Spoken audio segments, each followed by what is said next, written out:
Ankleshwar GIDC Sufalam cooperative housing સોસાયટીના 132 પરિવારનું ઘર છીનવાઈ જવાનો ભય જોવા મળ્યો હતો।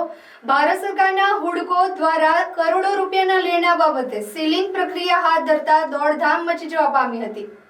અંકલેશ્વર જીઆઈડીસીમાં ગોવર્ધનનાથ હવેલી સર્કલ પાસે આવેલા જીઆઈડીસી સુફલામ કોઓપરેટિવ હાઉસિંગ સોસાયટીમાં ગતરોજ ભારત સરકાર સંચાલિત હાઉસિંગ એન્ડ ડેવલપમેન્ટ કોર્પોરેશન હુડકો સોસાયટીના લોનના બાકી પડતા રૂપિયા 11.42 કરોડ માટે સીલ પ્રક્રિયા કરવા પહોંચ્યા હતા।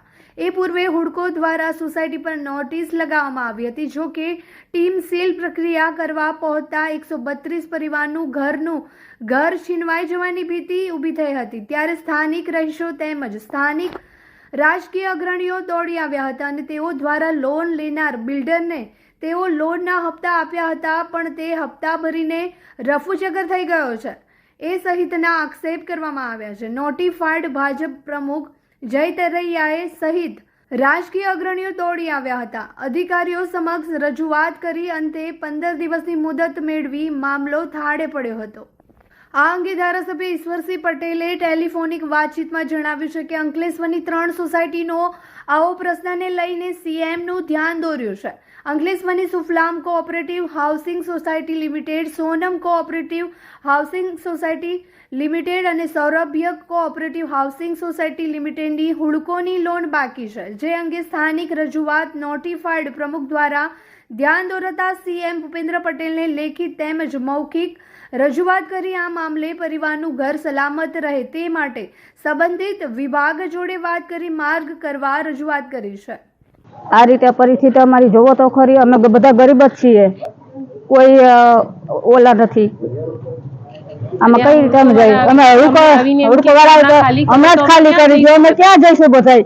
આ માણસ માટે કંઈક તો જોઈને જે થશે જેટલું અમારાથી એટલું અમે કરશું। ના નથી પણ તાત્કાલિક કઈ રીતે અમે જઈ કયો? અમને કઈક નિર્ણય આપો કે આટલા ટાઈમમાં હવે તાત્કાલિક સીલ માર્યો તમારે જવું ક્યાં? નાના નાના બાળકો છે બધા, અત્યારે કઈ સોલ્યુશન આપો અમને, એટલે અમને સમજ પડે બધી।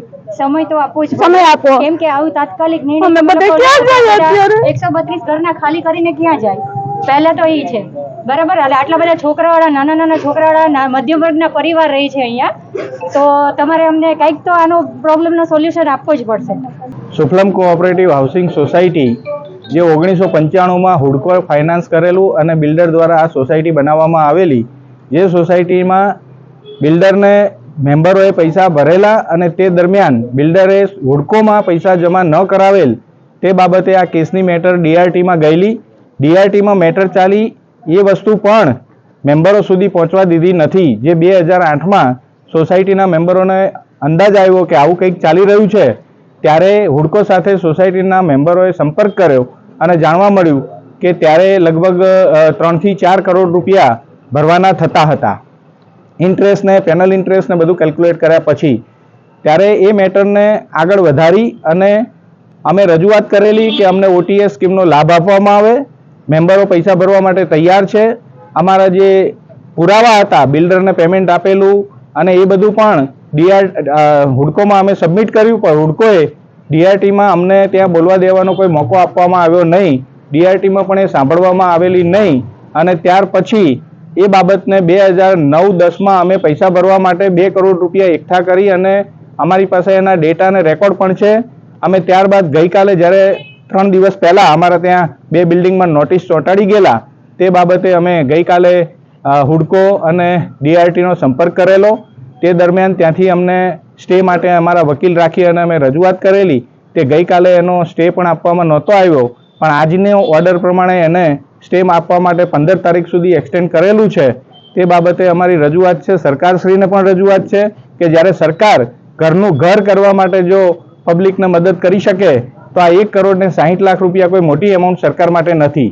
પ્રિન્સિપલ એમાઉન્ટ અને નોમિનલ એમાઉન્ટ એમાં ભરવા માટે સોસાયટીના રહીશો તૈયાર છે। સરકારને અને ડીઆરટીને અને હુડકોને અમારી રજૂઆત છે કે આની અંદર સમાધાન સ્કીમની અંદર અમને લાભ આપવામાં આવે અને આ ગરીબ પરિવારોને એમાંથી મુક્ત કરવામાં આવે। ધન્યવાદ।